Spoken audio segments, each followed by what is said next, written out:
Hello, my name's Jack Myers, and I was born in Williamsport, Maryland in 1923. And I was born into a family of 13 children. And one of the unique things, of course, back then it was normal. We were all born at home with the midwife. And her name was Mrs. Winters, and she brought every baby to the world in Williamsport back then. So that was what happened, but I thought it was, nowadays that would be really unique, you know. But I had great parents, and that's so important in life for everyone, to have great parents. My father worked at the Cushwall's Brickyard, which was just a couple yards away. We lived right on the outskirts of the brickyard, and he could walk to work. And he never owned a car. Really? Never owned a car. And he died with a heart attack at 69 years old. But they didn't have all these triple bypasses and all these unique things they have today to save him. But he was a great guy, you know, and all he thought about, the same with my mother, was what they could do for us, you know, and that's what's really important. And I don't know if we have that today as a family, you know. The families seem to be maybe breaking down a little bit, but that's life, and we have to deal with it. But I had a good family. 7 girls, 6 boys. And I was kind of right in the middle. I was number 6 coming down. But I had a great life, even though it was, you know, grew up in the Great Depression years. But my parents had a great garden, and he raised 3 hogs every year and had a butchering day in the fall. And of course my mother canned everything from the garden and from the meat, everything. She canned fruit, beef, vegetables, and it was great. And I never went hungry, never. And I always had a warm place to sleep. Not much money in my pocket, but I think you learn a lot about life if you grow up in a time like that, and how important it is to budget yourself in every area of life. So, at 16, I was a sophomore in high school in Williamsport, and President Roosevelt came out with this program for the teenagers, CCC, Civil Conservation Corps. And I thought about this, and I thought, well, you know, I could join that and help my parents out, because what I did, I got $5 a month, and they got 25, and that's a lot of money back in those days, and it really helped them out a lot. So I'm glad I did that. And okay, I didn't graduate from high school, but hey, I had a great life anyway. I really did.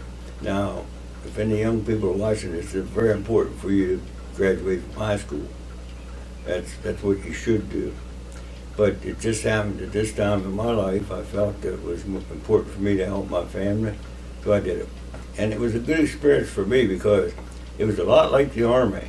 And I served down in Washington, D.C., Rock Creek Park. And I have a picture here of my outfit. And what we did, I don't know if you realize what Civil Conservation Corps is, or was. We worked in parks, national parks. We built roads, we built fireplaces, we built pavilions, we built picnic tables, just the whole 9 yards of everything in the parks.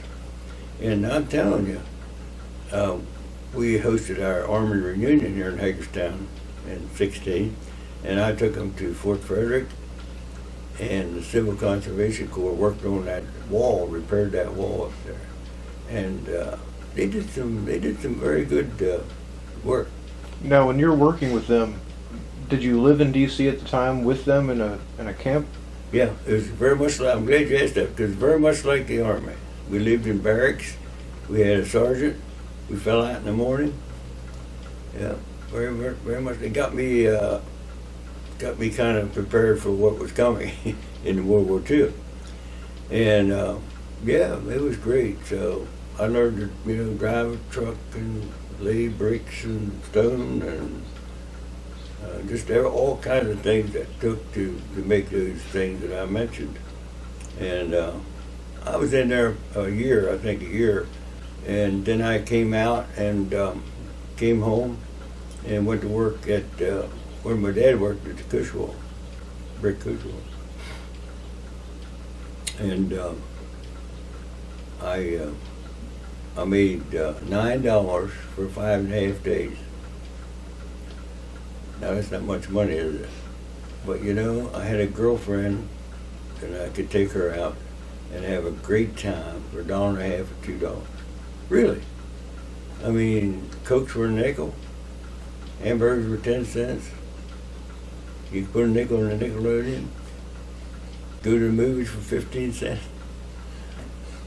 So it was a good experience, and I think I had a great life. I mean, it wasn't all easy, but you just have the way to negotiate the curves and bumps that you have. So this time period is about 1941, going into 1942. Where were you at on December 7th, 1941? Okay, you know, we lived in a house that my mother and father somehow were able to build on my grandparents' land. And they built this 2-story weatherboard house. And it didn't have any convenience now. We didn't have water, we didn't have, you know, any of the modern bathroom or anything like that, but it was a nice house. And we had a Philco floor model radio. And I came downstairs that day and I heard the announcement on the radio that Japanese bombed Pearl Harbor. Well, patriotic, you know, I said, hey, I'm going to go in this war. So 3 other guys, my buddies at this pool, we used to hang around, and I used to set up duck pins too for 5 cents a line and make a little money there too. But we got together and signed up right away. Went to Baltimore one day to be examined, and got late in the day, and some of us had a few problems. Like me, I was colorblind to some extent, not really bad, but beige and gray and blue, I might get a little mixed up, you know. So I had to come back the next day along with them to be really taken in. So we went downtown to have dinner, and I got to thinking about my girlfriend. I thought, well, man, I love her. So if I go in the army, somebody's gonna get her. So I said to the guys, I said, you know what? I think I'm gonna wait to be drafted, go home and marry my girlfriend. So that's what I did. And they went back too, and went in later by draft, you know. So that was about a year later that I came back, and I went to work at, you don't remember, you're not old enough, Troy Laundry Company. No, I don't remember On that. East Washington Street. Well, some of the older folks would know that. They were a big company back then, and in order for me to make a lot more money, I was able to get a job driving the truck there, picking up and delivering dry cleaning and laundry. So that's what I was doing when I was drafted. But I had a route like down through Boone's Bar and Brunswick, and it was a really nice job. And I worked on commission, and you know what? I could make $56, $60 a week back then. That was pretty good. That's really good. That was really good. So I was very satisfied with my job. And of course, I got married, and my wife moved in, because I knew I was going to be drafted real soon. So she just moved in with me at my home. They gave us a room to live in. And 3 months later, I got the letter. So I was drafted into the Army with 75 other men from Washington County. And we left the B&O station on Summit Avenue. That's where Harold Mill is now. So we left there. And my brother-in-law, he left the same day I did, my wife's brother. So there were 75 men on that train going to Fort Meade. And I tell this story, it's kind of a personal thing. About halfway down there, some big guy get up and he come back through the aisle. And of course, some of them were drinking, and then of course you're emotional. And he said, "I can whip any SB on this train." I thought, wow, because I went to school with a guy. He loved it. He loved that. So he jumped up. His name was Bunky Rowland. He jumped up and nailed him, knocked him down right away. And they were both in the brig before he got nailed.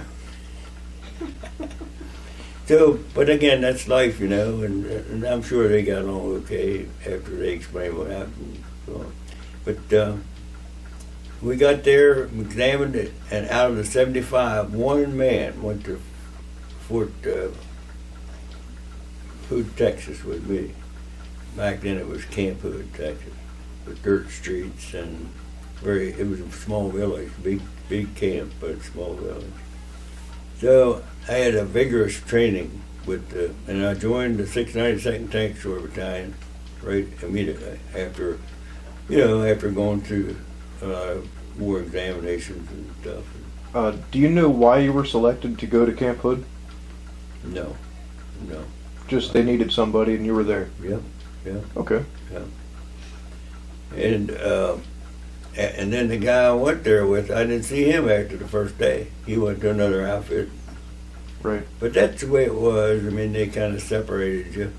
But talking about that, we had 2 sets of twins in our outfit.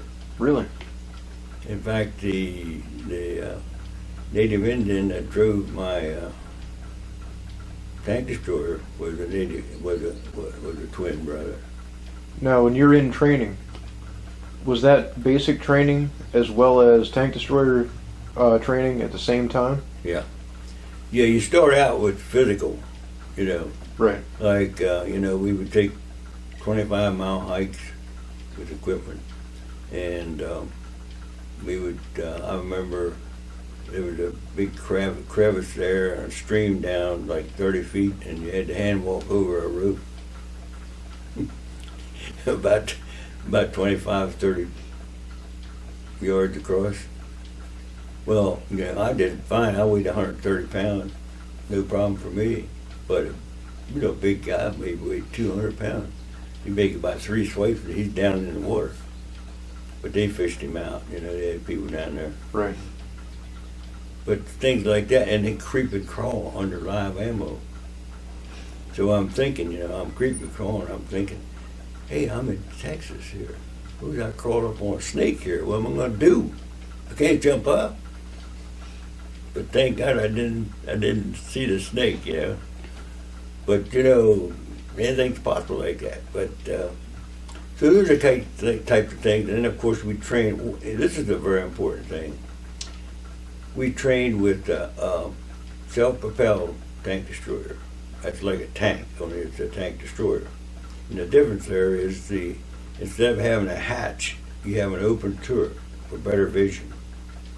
And that's the only difference. Pretty much else is the same as a tank.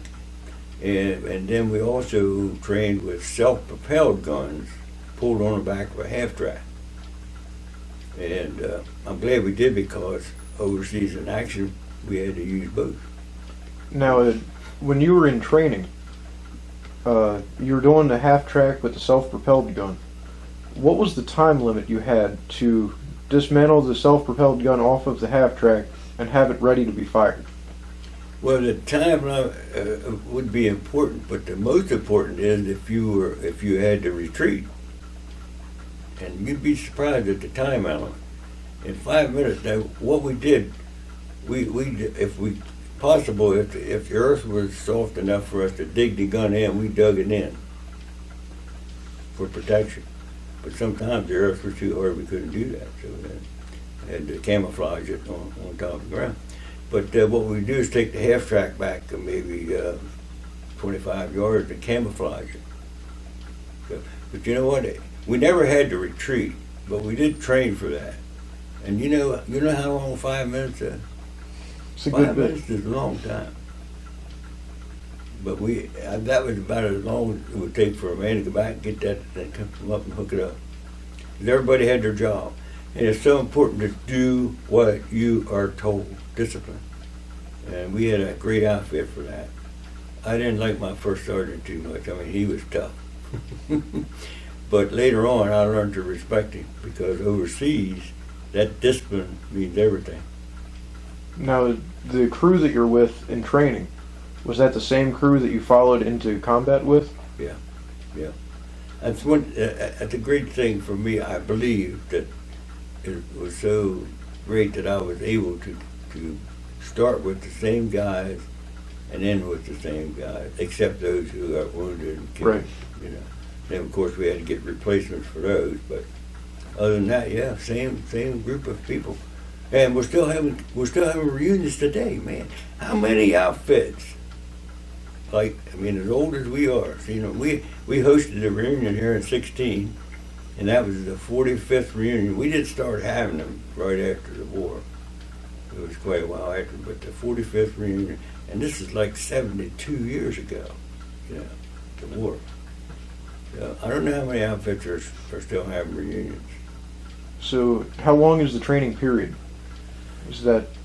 Well, we trained here in the United States. That's another thing that was very fortunate for me, is that we actually trained, I'm saying 18 months, because we didn't go overseas till September of '44. September '44, and I went in January of '43. So it was just about 18 months.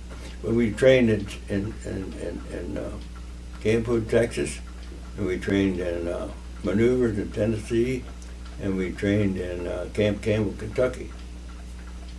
And the personal thing, well, when I got my wife pregnant before I went in, so 6 months, let's see,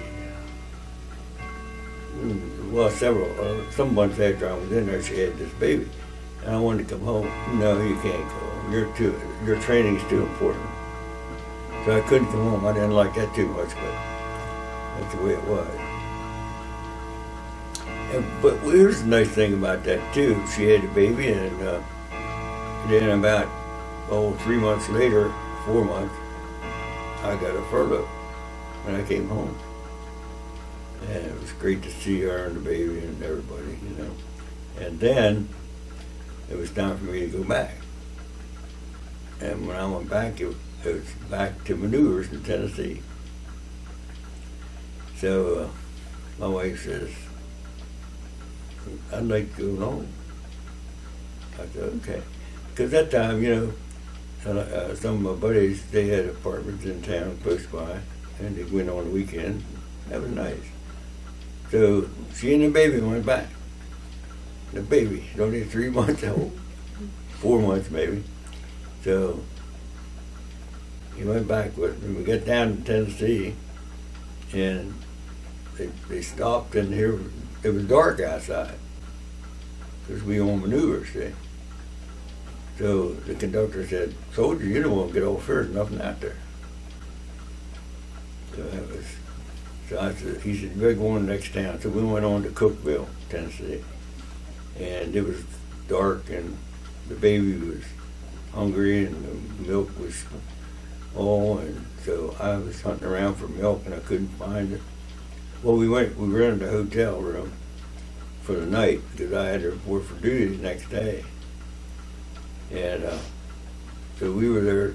I was trying to find milk, and knock came on the door, and there was police. And he said, "Soldier, can I help you?" And I said, "Well, we need milk for the baby. I'll get you some." So he went and got some milk for her. And that's how people were. They were eager to help you, especially if you're a soldier. So, but I mean, there again, you know, there my wife, she didn't have a room, any place to stay, and I had to report for duty the next day. So we're on the bus going down to Carthage, which was close to where my outfit was, and on the way on the bus, we got to talk to this lady. We were talking about how we talk to anybody, anywhere, anytime. So we were talking to this lady about our problem, and she said, "Well, my friend works at the hospital, and she needs somebody to keep her children." And so we went to see her, she took her in. So my wife stayed there. And she would bring, if I couldn't get in there on the weekend, she'd bring her out to our camp to see me. It's good. So we trained, like I was telling you before, we trained with the self-propelled and also the towed mounts. So down in Tennessee, we were training with the self-propelled weapons like a tank, you know. So it was great. I remember one time we were near a farm there, and we had a break in the action, and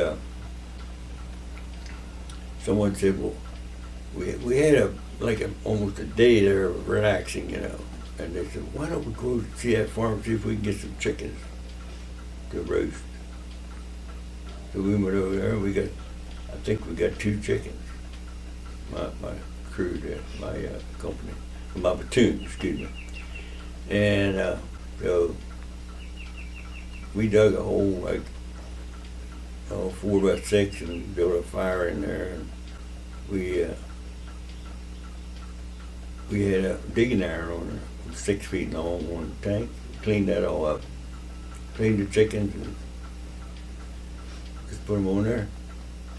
And had a stick with prongs, you know, and you rotated it. Had great barbecue chicken. It's good too.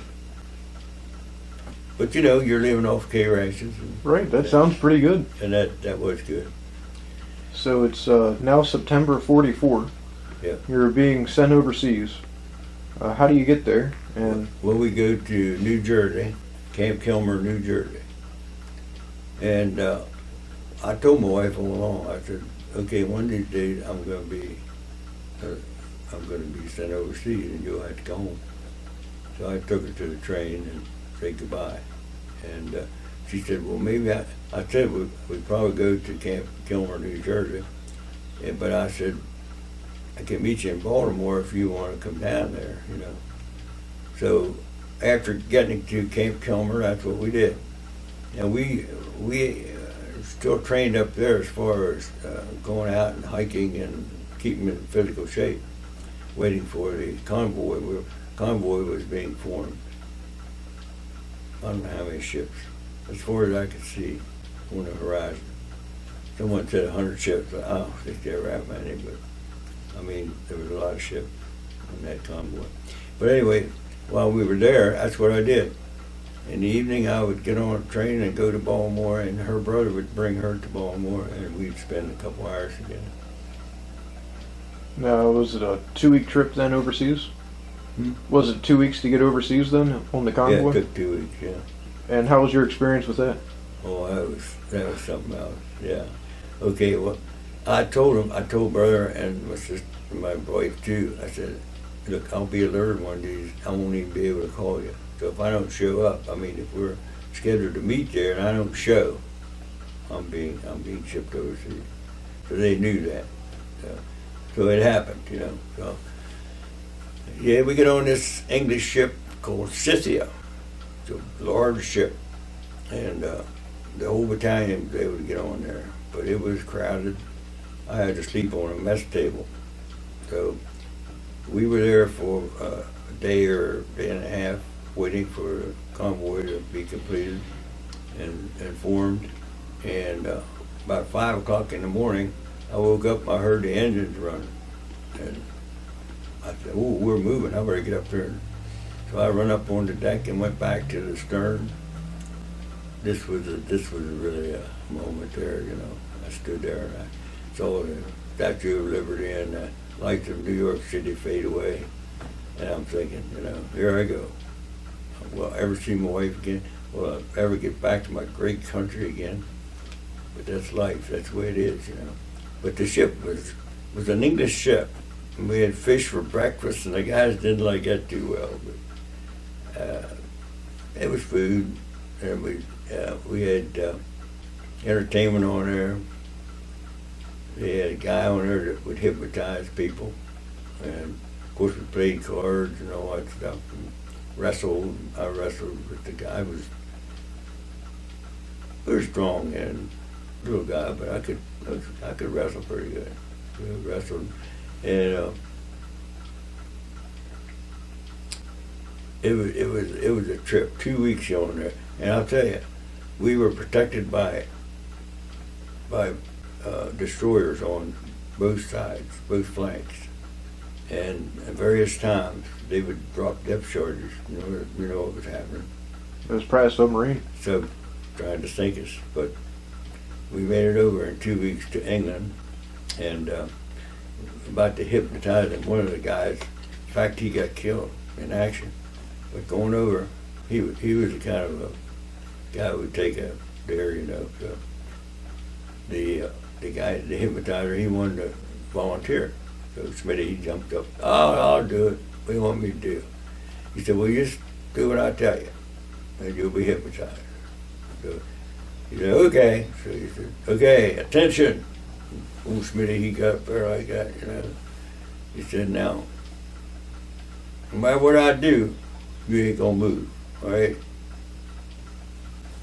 So he said, now just to show you how the hypnotism works, he said, and he had hair on his chest. He said, I'm gonna rip some hair off his chest and he won't even move. He did. I don't know if you ever saw anybody hypnotized or not, No. but they can do it. They can put you out of it. So then he had him singing and everything. So it was kind of fun going through that. But we got over to England, and the ships went to their designation, each one. And we went to Cherbourg, and this was September after June, D-Day.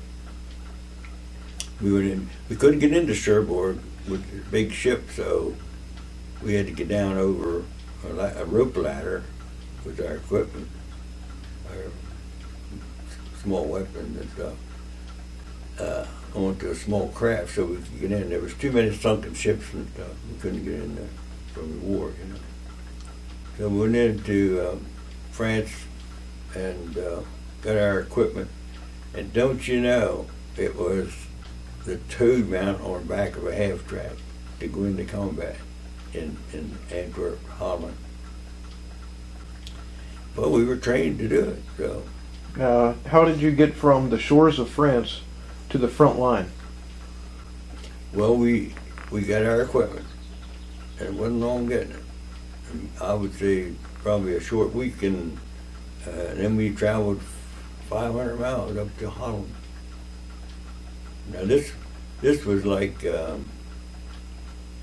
first part of October, by the time we got the equipment and got up there. But it was something else. Now we get up there and it was in the evening and getting dark, and it was like a thunderstorm up there. Wasn't that? It was combat. So then we stopped, and the commander come back with our ammunition, and we loaded up our small weapons and got prepared for combat. And we fought with the Canadians and the English up there, infantry. So that was kind of different. And of course we had American paratroopers. I don't know if you remember, but a paratrooper was the speaker at our World War II roundtable, and he fought in the same battle I did. And he came down on a highway and won the battles. Right. And as soon as his feet hit the ground, they got a barrage of mortar, and he jumped over in a ditch to protect himself and ran into a German's arm. Yep. So he goes like that, and the German put the pistol to his forehead. So he thought, well, this is it, I guess. And then a couple minutes later, the German goes to give him his pistol. He surrendered. You know why? Because the German used his intelligence. He knew they were losing. He knew they were going to lose the Battle of Antwerp, so he gave up. And his war was over. So that's the kind of a unique personal story there. Plus, you know, General Eisenhower at that time had the Air Force to drop pamphlets for them to give up, because, you know, you don't have a chance and all that Right. stuff. So I'm here in our position, and up there we were able to dig the gun in because the earth soft enough. So we had the gun dug down into a crevice, and I saw this German coming up toward our position, and he was waving this. So I jumped out and I said, "Come on in." Of course, I was watching him, for weapons and stuff, but he didn't have any weapons. And he jumped down in our position. And as soon as he got down in there, my commander, he knocked him down and pulled his trench knife out and started cursing him and said, "I'd kill you, you German SB. I wouldn't be here if it wouldn't be for you." So we pulled him off, of course, right away. We didn't want that to happen. But we get cold, and we get angry. We do things we shouldn't do. Yeah. Now, going into combat, who is your crew with you? Who are the guys that are beside you all the time? Well, with the towed mounts, we have a 9-man crew.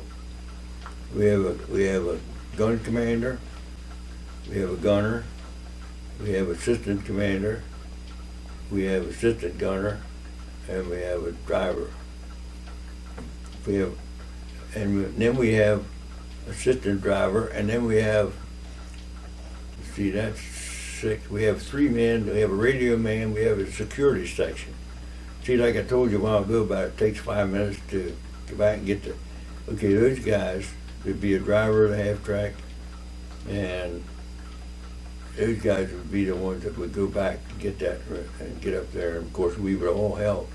We all had jobs to do. So we had a 9-man crew with towed mount, and of course, radio man and all that.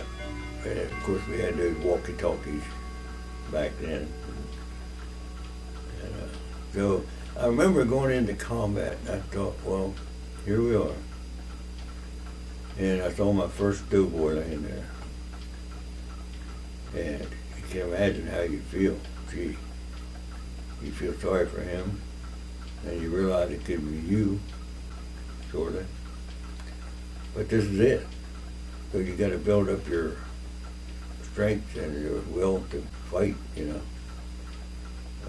But it was an emotional moment for me to see him laying there, My attitude about the Germans were, of course, we were fighting for different causes. We know that. But he was there because he had to be, and I was too. I mean, a lot of times we killed a German, he's laying there, and we go through his pocket, and he's got pictures of his wife and his kids, just like a regular GI, So, like I say, I treated them as human beings, like our tactical plan was, especially down in Germany, when we got down there, was take a village by village and hill by hill stuff. And after we take a village, then we'd have to round up the prisoners. Well, some of these SS guys are snipers, and they wouldn't give up till they run out of ammo. So you're cold, and you're miserable, and you're angry.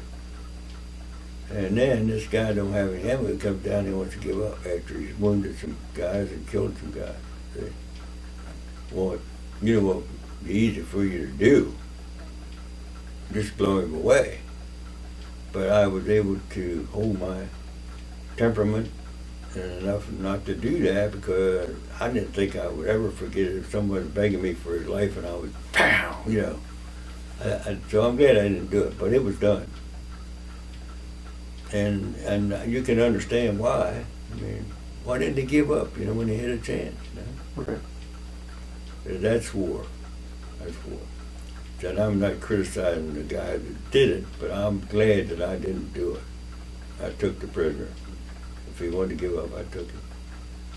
That's why I got the steel helmet there. And I got a piece of shrapnel area of me too, and didn't go through. Now, can you tell me about that day? Walk me through what happened. Well, this was some time later, but as I told you, we took village by village. And of course, we had an open turret, which was like 5 feet across. It was shaped octagonal. So the shells would hit up in the second story, and then of course explode, and the shrapnel would spray down. And evidently, the piece that hit me had gone, traveled some distance, anyhow, lost enough speed not to go through my helmet. So it dropped down on the floor, and that's why I still have it. But that's what killed my driver. And of course, like I say, this is sometime later now, because when we got self-propelled back in December of, well, it was Christmas of '44, after the bulge and everything. We got self-propelled at the Ruhr River. And we couldn't use a 9-man crew. We had to reduce that to a 5-man crew. So 4 of the guys had to go to wherever. That was the sad part, There again, I'm very fortunate to be able to stay because I was the gunner. So. But the security section, those extra 4 guys had to be shipped out to the infantry or wherever. I never heard from them again. So those are some of the things you had to just do because you were told to do it. But getting back to the war in Holland, the guy gave up because he knew it was an end about, when the, let's see, the 1st of December is when the Battle of the Bulge, the Germans broke through. And so shortly before that, the Battle of Antwerp ended in November. So we were available to join General Patton's army to stop the German thrust in the Battle of the Bulge. So that's what happened there. And the Battle of the Bulge was a terrible fight, Of course, you're in the winter, and it was a winter. I don't know if we ever had any that bad. I don't know what the stats are on that, but I've heard that was the worst winter ever, because they had 2 feet of snow and 0 temperatures, and living outside, that's terrible. So, just like I said, I was taken back to that time, and to remember how it was, and then how it is now. And they preserve foxholes, they preserve bunkers that we knocked out, but they preserve them so you can see them how it was.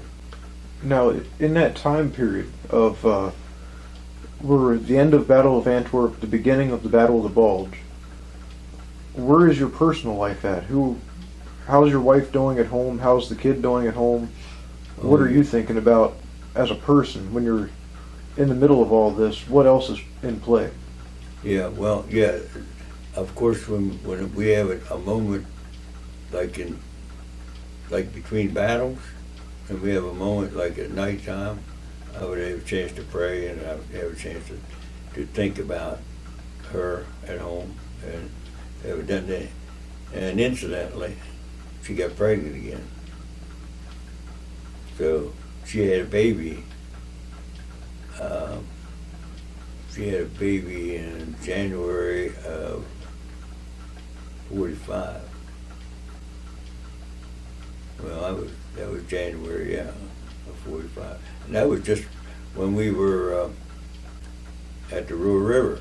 We drove to the Ruhr River, and we were set up as artillery because we couldn't get across, there were no bridges. We bombed them all out. So we had to set the guns up, and we could fire artillery while they were building the pontoon bridges for us to go across. So then we got the self-propelled weapon, and that had a 90 on it. And the Toadman had a 3-inch gun, which was like a 76 millimeter pea shooter compared to the 88, Right. But this 90 was right there. I mean, with the 76, I had like like 150 yards out there. I had to put a lot of leads on a moving target or some elevation, stuff like that. Was this 90? Within that range, I put the crosshairs on it and I had it. I mean, it was faster than sound. I mean, it was a rifle, very, very high powered gun. But even as high powered as it was very difficult for me to knock out a Tiger tank, because the Tiger tank was 79 tons, weighed twice as much as our M36, even though M36 was a great gun, great weapon. But we had, that was part of the war too.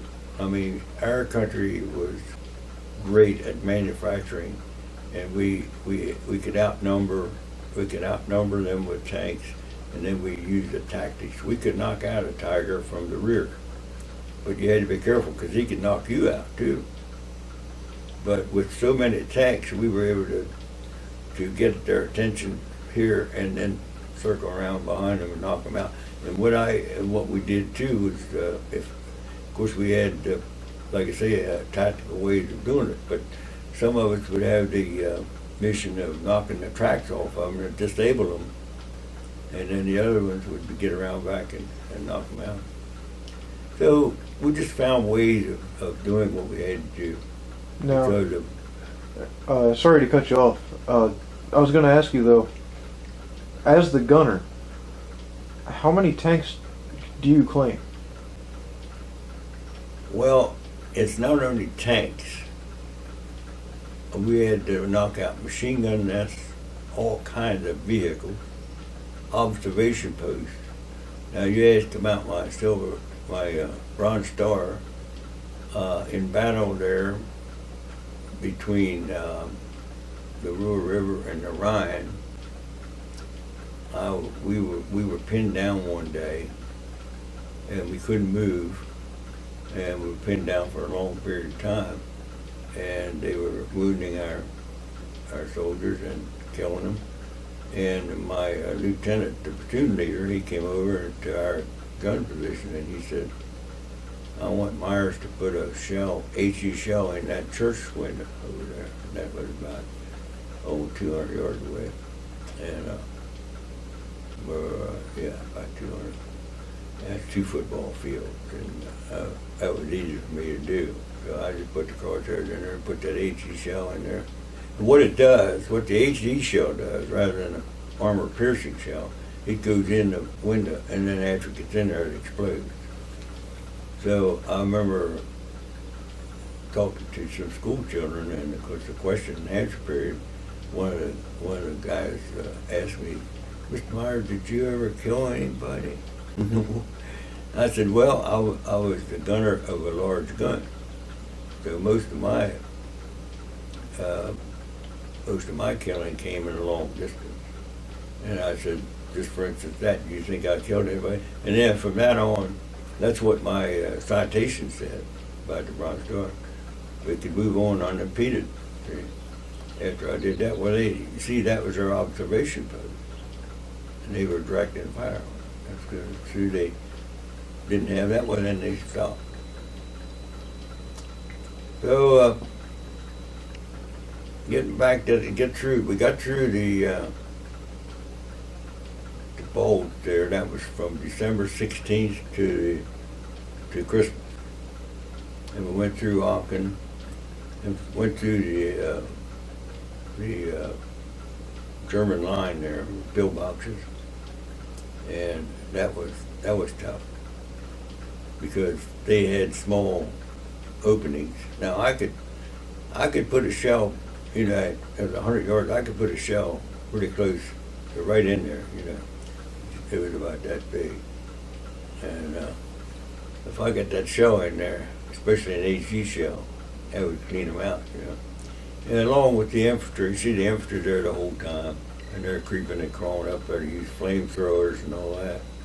So we were able to get through that Siegfried line, they called it, into the German territory, and then it was like hill by hill and village by village and forest by forest and that type of thing, which we did with the infantry.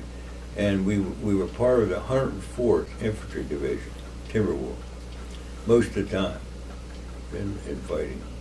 And some of the citations on there I have from the War Department, they gave us great credit for support many times. And of course we had the airport supporting us. That's why Germany, when they took on the Russian front, they were spread out and they got weaker, with their equipment. They didn't have enough equipment and stuff, but they were trained to fight. But this is what helped us to win the war, I think, Right. So then at Christmas there, I tell a story about we're firing artillery to protect the engineers. And at Christmas Eve, we got a command to stop firing. And go to Germans. So you know what we were doing? Celebrating Christmas. Enemies celebrating Christmas. Because almost every home I went in Germany, there was a crucifix there. They were Catholic, but they were Christians. So we celebrated Christmas, and they, of course, they still had their, across the creek, across the river there, they had their band, and so they played Christmas music. So we still talk about it at our reunions, about how we sang Christmas carols to the German music. Silent Night, and, it was quite an experience there for probably an hour, something like that. And then after that, of course, we went on to killing each other. But we finished, the engineers built the pontoon bridge. Oh, and at this point, we were exiting out of the towed mount into the self-propelled weapon, which was great. I was talking about that a while ago a little bit. And that was a great weapon. And between the Ruhr River and the Rhine was probably, we lost more men there, I think, than anywhere in the war. Because it was tough. I mean, that was an area where the Germans really wanted to resist, and they did. I remember one time, well, here again, they talk about personal experience. See, my wife had this baby the 13th of January. That was right in that period. And it only lived a month. Actually, it got some kind of a cold or flu or whatever. She took to the doctor, but the doctor gave her this, what do you call them, these machines that they give out moisture. But anyway, that's what they did back then. And she had that running all night. But it didn't work and the baby died. So here we are, 1 month old, the new baby dies, and I can't be with her. It's tough, it's kind of tough. But it's just, like I said a while ago, you just have to somehow get through the bumps and the curves in life. And how did you vent that? While being in combat, did that break you down mentally as being upset? Did you get mad at it? I tried to, but I don't know, over here in my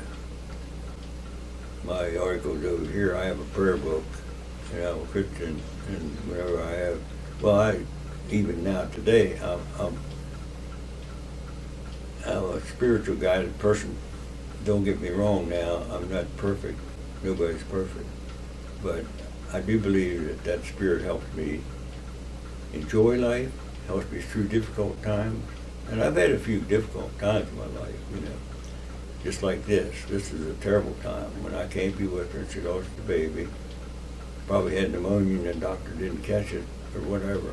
But 1 month old. She had to go through that all by herself, and I went through it over there mentally. So some of the things we had to go through with. But at one time in this period, some of these villages had power plants for their village. And my platoon leader, he wanted to knock out that power plant, make them weaker, So And of course, like I said a while ago, the Air Force, we had dive bombers. That P-47 would come down. I mean, he would soften up before we would go in, you know. But he called on us, my crew, to go in and knock out this power plant. 5 o'clock in the morning, we go out in no man's land. That's between the enemy and us, and no man's out there. So that was kind of risky, too. But he was a leader that said, "You follow me." He didn't say, "You go." He said, "You follow me," and he was on the front. So you felt good about that. And he was a brave leader. And his name was Lieutenant Rubino, Peter Rubino. He was a Catholic, and he was brave. I mean, tell you what, you go out there ahead of everybody and look for targets, and we would get some incoming shells, and he would, if I was there with him, I'd hit the ground, and he'd still be up there. I said, "Lieutenant, you better get down here, you're going to get hit. If that boy's got my name on it, I'll get it." That's the way he was. He felt like that. So he was brave. So we went out there, and of course he knew what to tell me to hit, you know. So he was in our destroyer, and he would tell me what to hit, so I could hit that with that 90. So in about an hour, we had the power plant knocked out. We were on our way back to our unit, and we got fired on by a tank outfit on our flank. They thought we were a German tank, so we had to take cover until he got them on the radio and explained what was happening to let us come back down the road. So there was a hill there we got behind, so they couldn't hit us after they fired on us. He said. So we got back safely. That was kind of a risky time too. So anyway, talking about how my driver got killed. So we take these villages, and after we take them, we round up the prisoners, and then we get on the outskirts of the village, so if there's a counterattack, we're ready for them. So I pull in the backyard of this home, overlooking a field there, and I couldn't traverse the gun because it was hitting tree limbs and things. So he jumps out, the driver jumps out to cut the limb so I can have a free area to traverse the gun. As soon as his feet hit the ground, we got a terrific barrage of mortar. And the shell that killed him hit just like 6 feet away from him. And that piece of shrapnel I got over there, I mean, something like that, went through his helmet right there and come out the back. Went right through his head. So he didn't have a chance. But you know what? My gun commander and me, we jumped out of that destroyer and got that man and took him back into a safe area. We didn't think anything about what was happening. I mean, us getting hit or whatever.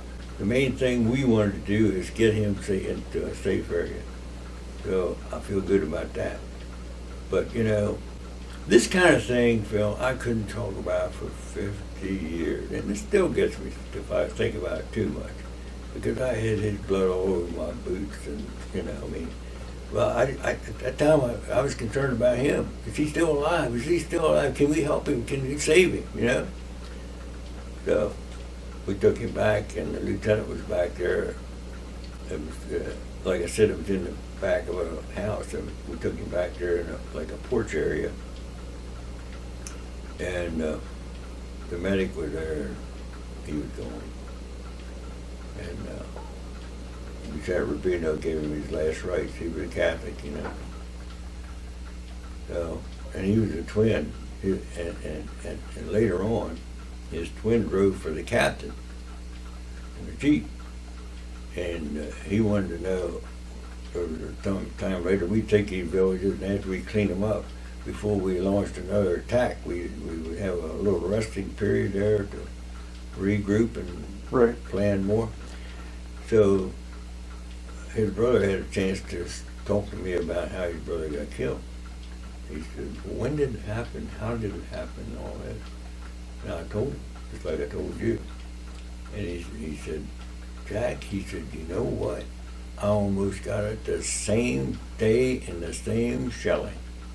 He said, the captain and I pulled up in front of our temporary headquarters and went in, and they blew the Jeep up.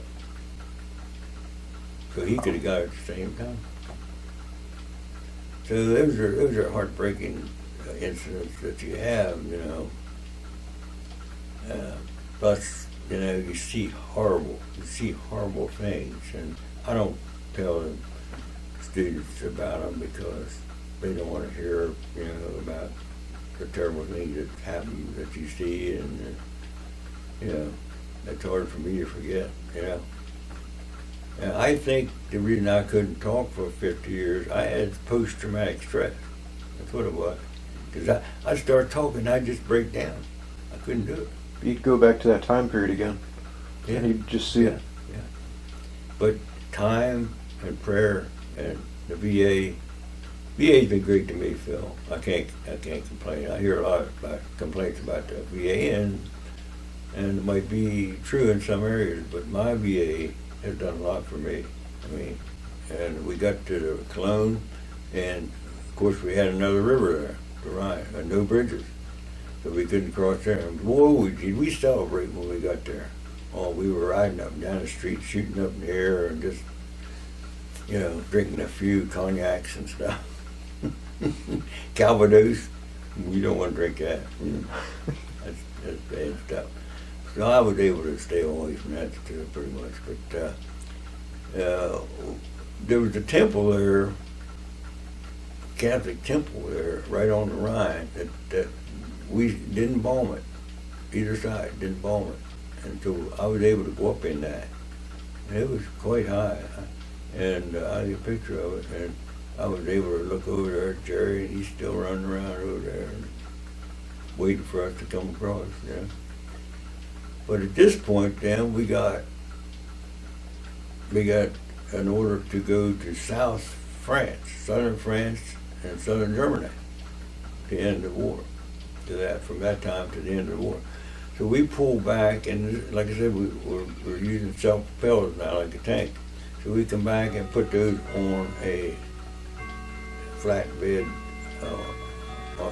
railroad car, and they took us down to southern France, and we drove through the mountains of southern France and into southern Germany. Same tactics, but this time, okay, now like you said, it's getting to March and getting closer to the end of the war.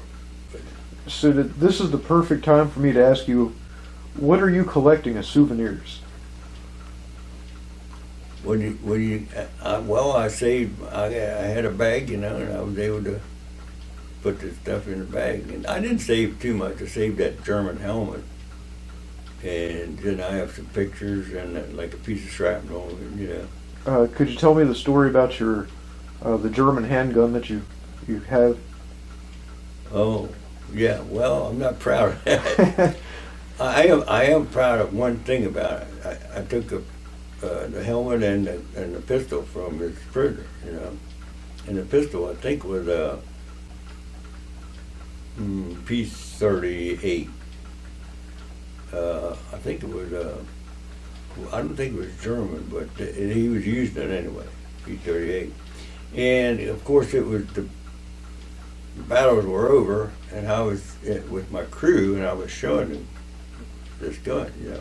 And you know how they work. They have a slide. Right. So I took the clip out, and I put my hand up here to pull the slide back to eject the bullet that's in the chamber, and the thing went off. Went through my hand there. So I told my, well, first of all, I knew enough to have it pointed in a way that didn't hurt anybody, you know what I mean? Right. So I'm thankful for that. And it didn't hurt me any worse because I had the paint pointing out that way. All it did was went up through the ceiling or whatever. A clean shot through. It was a clean shot through the hand. Yeah.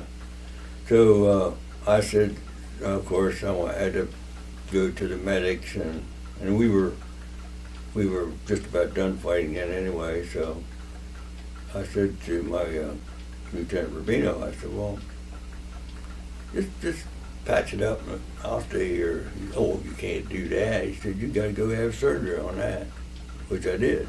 I had to go back to England and had surgery on it. It worked fine. Now, when did that occur, and when does the war end, and where are you at the end of the war? Well, this was about a month before the war ended, and like I said, the fighting was pretty much over by that time. And May 8th, and this was about April 1st. So I was shipped to England by aircraft.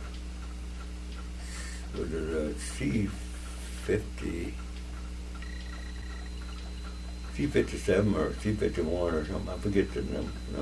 But anyway, yeah, I was back over there, and they did surgery on it and worked fine. But yeah, I spent, well, of course, then I got to England in the hospital, and they couldn't find my records. So I was there from like I said, around the 1st of April till, when did I come home? April, May, June, July, August. I didn't come home till September. 45. They couldn't find my records. Wow. I had a good time with the nurses and stuff. Of course, they were giving me rehab, you know. No, but they were very nice to me and very good. And I got to see some of England. That picture back here, I should have brought that out. I was walking down the street there one day in Southampton, England, and this man, this artist was there, and he said, "Soldier, can I sketch your picture?" And I said, "Yeah." "You want to?" So I'll probably give him $5 or something. But he sketched that in about, I would say, no longer than a half hour. Really? No way you'd see it. It's Wow. a great picture of me in my uniform, you know. So did you end up paying him? Hmm? Did you pay him? Oh yeah, yeah, probably $5 or something. Wasn't much, but it's a good picture, and it's like a profile from the side, you know. Right. It's good. So then I was there, like I said, until I'm sure it was the 1st of September. And I was standing on the dock getting ready to get on the ship to come home. And it was a new ship. It was called the United States ship. And two sailors were talking here on the dock. So, well, I know that one. Here's the guy from Williamsport. Right like that. And I tapped him on the shoulder. He turned around and he said, "My God, where'd you come from?" I said, "Well, where'd you come from?" He's in the Navy, see. So you never know. Small world sometime. And his name was Martin Harsh. We called him Buck Harsh. He was a son of a butcher in Williamsport, a famous butcher family. They had a butcher shop, and we got meat there many years. And he was in that until he passed away. When he come back, he went back in the butchering business. So that's pretty much it. Well, I came back. You might like this story, a personal story. We came into Southampton, not in Southampton. Came into Virginia, one of those ports down in Virginia. And it was great to come home, you know. And boy, we come in there and they had everything we ever dreamed about eating, you know, for us. and then we got on trains to come to our destinations. And one of the soldiers in our outfit, I think it was back as far as right there at the Ruhr River. He got a dog, a young dog, and the dog was hurt a little bit, and he nursed it along and got it well, and that dog stayed with him through the combat. I don't know how he did it. He kept that dog, and he brought it back to the United States with him. Called him Brownie, and he was getting on the train to go to Wisconsin. His name was Nye, and his last name was Nye, and the conductor said, "Soldier, you can't take that dog on the train." And I told him, he said, "If that dog don't go, I don't go." So finally the conductor left him take it, and he had that dog till it died. He took him home and kept him home for years. That's awesome. Isn't that something? Find a dog in combat, and somebody how were able to keep that dog. I don't know how he did. I don't think I could have kept a dog with me. But so I came back, and I was shipped to Camp Atterbury, Indiana, to be discharged. I was out there probably, and they were still having trouble finding my records, and they were lost in combat somehow. But finally, so I was out there maybe 30 days, and I wanted to see my wife, so it was either me coming in or her coming out. So they gave me money to come, get the bus and come here. I kept the money and thumbed it. And they pick you up at nighttime. Women pick me up at 11 o'clock at night. If you got your uniform on, they'd do anything for you. So I would either, when she came out, I think she came out first. As soon as I got home, she came out. She got on a bus and came out to the hospital. And they were just simply waiting for me to get my record before they could discharge me. And so that lasted, I was out there till October the 4th. That was mid-September, so I was probably out there like a month before they got their records. So, and my citation was sent to me about the Bronze Star after the war. And I had it for the longest time, and then I somehow got lost in the shuffle. And I wrote out there to Kansas. There's a place out there you can get all of it. And it had a fire, and that burned up. Well, that was another story I wanted to ask you. Was, I believe, 1947, if I'm not mistaken, when you were contacted from the War Department about the Bronze Star. Would you mind telling us the story about how they wanted to present to you your Bronze Star?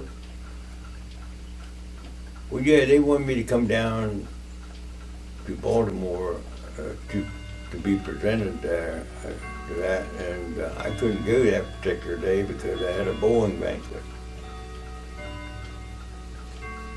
And the bowling guy said, "You crazy, man." Oh no, that wasn't that. I just told them to send that to me. That's okay, I don't need to come down and get it. So they sent it to me, and it was a nice citation and the Bronze Star. No, that was see, the French government came over here in '09 to give me a medal for helping to free them from the Nazis. And they wanted to give me a medal, and I told them I couldn't come down because so they said, "Well, Mr. Myers, we can come up to your Legion." Well, that was better, because I could have my family and my friends there, and there was about 60 people there with food, and there was 3 of them came up from the embassy and with the speaker, and they brought champagne and food, and the Legion had food. That was a great time. I had 3 TV stations and paper and the radio. So that worked out better.